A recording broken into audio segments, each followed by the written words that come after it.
Panchkula sector 1 DCP कार्यालय पहुंचकर बीते दिन एक परिवार ने अपनी शादीशुदा लड़की की मौत पर गुनाहगारों के खिलाफ कार्रवाई की डीसीपी से लगाई गुहार।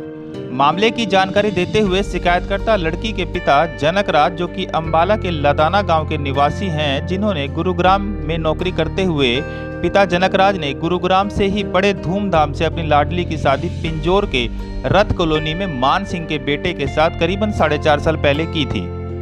पिता जनक राज व माता लक्ष्मी ने मीडिया से बातचीत के दौरान बताया कि शादी के कुछ समय बाद से ही ससुराल पक्ष से हमारी बेटी को प्रताड़ित किया जाने लगा था। परिवार ने बताया कि हमने अपने आर्थिक स्थिति अनुसार पर्याप्त मात्रा में दान अपनी बच्ची को दिया था, लेकिन हर बार प्रताड़ना के बाद भी हम अपनी ही बच्ची को समझाते रहे, क्योंकि परिवार बिखरे ना, यह समझदारी दिखाते हुए सांत्वना देते रहे। तो वहीं पिता जनक राज ने डीसीपी से अपनी आप बीती बात आज से पहले भी की, परंतु शिकायतकर्ता की माने तो उन्होंने बताया कि गुनाहगारों पर किसी तरह की कोई कार्रवाई बनती नहीं दिख रही है। उन्होंने बताया कि पिंजौर थाना क्षेत्र में कई बार इस बारे शिकायत दे दी गई है। जब संतुष्ट नहीं हुए तो डीसीपी से आज फिर इंसाफ की गुहार लगाते नजर आए। क्या नाम है आपका? जी जनक राज। कहाँ से आए हैं?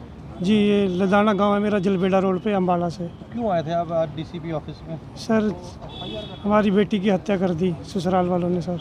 कहाँ पे? पिंजौर में सर।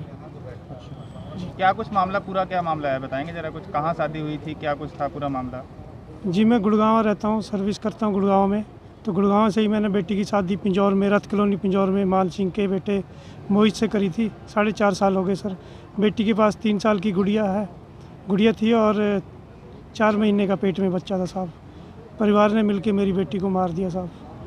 तो क्या कुछ पहले कोई डिमांड की गई थी, कुछ ऐसा? हाँ जी, वो शादी आपको पहले पता लाई हड़ा घर में होता हो कुछ ऐसा? हाँ जी, शादी के कुछ दिन बाद ही बेटी को परेशान करने लगे थे वो लोग। तो आपको पहले शिकायतें मिलती थी? हाँ जी, बेटी आके घर में बताती थी कि मेरे को ऐसे ऐसे करके प्रताड़ित किया जा रहा, लेकिन सर हम बेटी को ही समझाते थे कि बेटा आपको घर बसाना है ना, थोड़ा कंप्रोमाइज़ करना पड़ेगा। आपने आज तक पहले कभी किसकी शिकायत नहीं करी थी कि हाँ कोई दिक्कत परेशानी आपकी बेटी के साथ हो रही है? नहीं सर, हम बड़ी हो गई अब तो ये। हम तो सर बेटी को ही समझाते थे कि बेटा कोई बात नहीं, थोड़ा सहन कर। कहाँ पे की आपने इसकी? पिंजौर थाने में की है सर। तो हुआ क्या शिकायत पे कोई कार्रवाई? कोई कार्रवाई नहीं हो रही सर। हम धक्के खा रहे हैं, 20 दिन हो गए हैं। 15 तारीख की घटना है ये, और 20 दिन हो गए हमें धक्के खाते। सब जगह हम एसपी साहब के पास आ जाए थे, इन्होंने भी भरोसा दिया है। पहले भी इनके पास 2 बार आ चुके हैं हम। तो पहले क्या एसपी साहब ने बोला जी? पहले भी सर ये बोला था कि 2-3 दिन में हो जाएगा। अब फिर सर आए हैं इनके पास। कौन सा थाना लगता है जहाँ पे कंप्लेंट दर्ज कराई हुई है आपने? पिंजौर थाना है सर। जी सर। जी नाम बताएंगे जी अपना? लक्ष्मी जी। मेरे बेटी के साथ ऐसे झगड़ा करते थे घर के अंदर। हम तो बेटी को ही समझा देते थे कि छोटी मोटी बात तो घर के अंदर चलती रहती है। कभी आप थाने में नहीं गए कंप्लेंट करने जब आपके बच्चे को तंग किया जा रहा था? नहीं। अब ये दुर्घटना कब की है जी? कब की घटना हुई थी ये? 15 तारीख की जुलाई की। हाँ जी। 15 जुलाई की। ठीक है बाबर खान। हाँ जी भाई सर, नाम बताएंगे अपना? मेरा नाम देवेंद्र कुमार है सर। लड़की पक्ष वालों को थोड़ा दबके रहना पड़ता है, क्योंकि अब छोटी मोटी बात पीछे अब तो इतना दबके रहना पड़ता है, लेकिन अब तो इतनी बड़ी घटना हो गई, अब क्या करोगे? अब क्या कर सकते हैं, कर रहे हैं सब। जहाँ जहाँ जहाँ जा सकते हैं वहाँ जा रहे हैं। हमारी अगर सुनवाई कोई तो सुनेगा, कोई ना कोई तो सुनेगा। आज नहीं कल, कल नहीं परसों। हम तो अपनी तरफ से यही है कि जितना हो उसके जोर लगा रहे हैं सर। क्या शादी से पहले, शादी के बाद क्या कोई डोरी वगैरह कुछ ऐसे वैसे कोई डिमांड वगैरह थी क्या कोई पहले? शादी से पहले उन्होंने जो गाड़ी दी थी ना, वो एक तो उन्होंने बोला कि हमारे को डीजल पेट्रोल गाड़ी दे दी आपने। पहले तो महंगाई इतनी है कि यहाँ पर को गाड़ी पेट्रोल दे दिया आपने। एक कोई कड़ा वगैरह था, वो थोड़ा हल्का था, वो करे बाद में इसको भी थोड़ा हमारे को मोटा कराओ, वो भी करा के दिया था। बाकी थोड़ी बहुत तो चलता ही है, परेशानी बोलते रहते हैं। जो परिवार है वो कहीं रसूखदार परिवार है, कोई बड़े पैसे रुपए वाला है जिसके दबाव में जाके पुलिस? हाँ जी, पैसे वाले हैं तभी ये हो रहा है। जो ऊपर भी उनकी पहुंच है, थोड़ी बहुत मंत्रियों तक है पहुंच उनकी, और बाकी ये तभी तो सुनवाई नहीं हो रही। हमारी सुनवाई तभी नहीं हो रही, उनके पास की पहुँच कहीं नहीं है, उनकी पहुँच मंत्रियों तक है। हाँ, हम तो पहले से ही हमको आज तक कभी थाने में नहीं गए। हमारे चक्करों में कभी हमारे पता भी था कि पुलिस थाना होता क्या है, कैसे चक्कर, क्या सिस्टम होता है।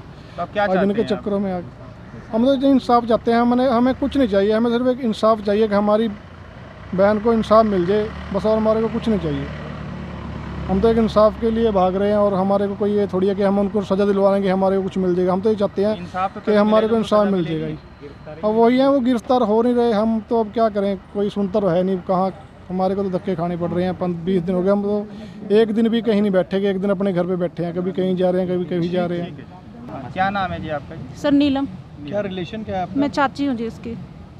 सर जैसे अब हमारी बेटी की हत्या की है ससुराल वालों ने, इतना दोनों ने करने के बावजूद ये भी नहीं है कि भी चलो माँ के साथ या बाप के साथ थोड़े बहुत सांत्वना वाले शब्द भी कह दें। उल्टा वो इनको धमकाते हैं फ़ोन करके कि भी आओ बैठो और हमारे साथ कॉम्प्रोमाइज़ कर लो, सुलह क्या कर इस लो। चीज़ की कोई रिकॉर्डिंग्स वगैरह कुछ? सर रिकॉर्डिंग हमारे फ़ोन में मिल जाएगी, हम उसको डिटेल निकाल लेंगे तो मिलेगी वो। और अभी फ़िलहाल 2-3 दिन पहले वहाँ का SHO खुद कहता है कि भी अपनी फैमिली को लेके आओ, 4-5 बंदे लेके आओ, हम लोग बैठ के बात करेंगे। अब बताओ जिसका बच्चा मार दिया उसके साथ तुम क्या सुलह करोगे, क्या तुम उसके साथ वो करने वाले हो?